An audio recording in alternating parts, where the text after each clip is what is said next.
अस्सलाम वालेकुम जी दोस्तों, की हाल चाल है? ठीक हो? आज मेरा दिल कर रहा है कि मैं पंजाबी व्लॉग बनावा, क्योंकि मेरे नाल काफ़ी मेरे दोस्त ने माशाल्लाह पिंड दे गाँव दे ते आज मैं ये स्पेशल व्लॉग बना रहा इन सारे दोस्तों वास्ते। ਤੁਹਾਨੂੰ पता है कि ਅਸੀਂ कोई 15-20 दिन हो गए हैं एक खास मूवमेंट 1 मिलियन ट्री मूवमेंट चला रहे हैं university of Sargodha ambassador symposium की तरफों।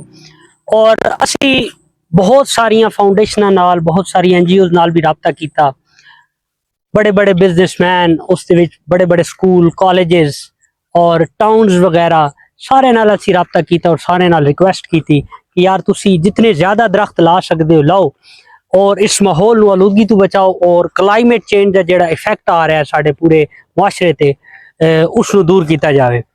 ते बहुत सारे दोस्तों ने हेल्प की थी, फाइनेंशियली भी, खुद भी कोशिश की थी और इंडिविजुअली भी बच्चियां ने, बूढ़िया ने, बुजुर्गों ने, हालांकि औरतों ने भी घर दरख्त लाए और साडी इस मूवमेंट का हिस्सा बने। ते एक खास दोस्त मेरे भाई हयात, दानिश भाई, उसामा भाई और मोहसिन भाई, उस्मान भाई, अरबाज भाई और सजावल भाई जेडे हुण वीडियो बना रहे ने। ते तुसी मेरे आस पास भी वेख रहे होवोगे कि तुहानू काफ़ी सारे दरख्त लगे हुए नज़र आ रहे होंगे। ये माशाल्लाह इन्हां सारे नौजवानों दी और इस टाउन दे मालकान दी बड़ी काविश है। इन्हां सारे ने कोशिश की थी और बहुत ज़्यादा दरख्त यानी साड़ी तवक्को तो ही ज़्यादा माशाल्लाह 1 मिलियन ट्री काफ़ी हद तक साड़ा टारगेट पूरा हो चुका है और ये जारी उसारी है। अज असी इस वास्ते व्लॉग बना रहे हैं कि आज 14 अगस्त है, जश्न आज़ादी का दिन है, तो सारे जश्न आज़ादी मना रहे हैं। तो मैं इन्होंने सारे दोस्तों का असल में शुक्रिया अदा करना चाह रहा जिन्हें इस मूवमेंट के साड़ा हिस्सा बने और दरख्त भी लाए और इस मूवमेंट को अगे भी चलाया।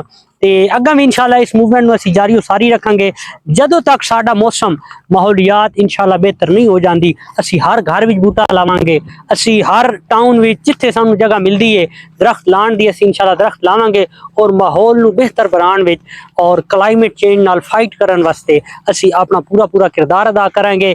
हुण मैं दोबारा इन्हां सारियां दा शुक्रिया अदा करांगा और नारा लावांगे, दरख्त लगाओ माहौल बचाओ, पाकिस्तान जिंदाबाद।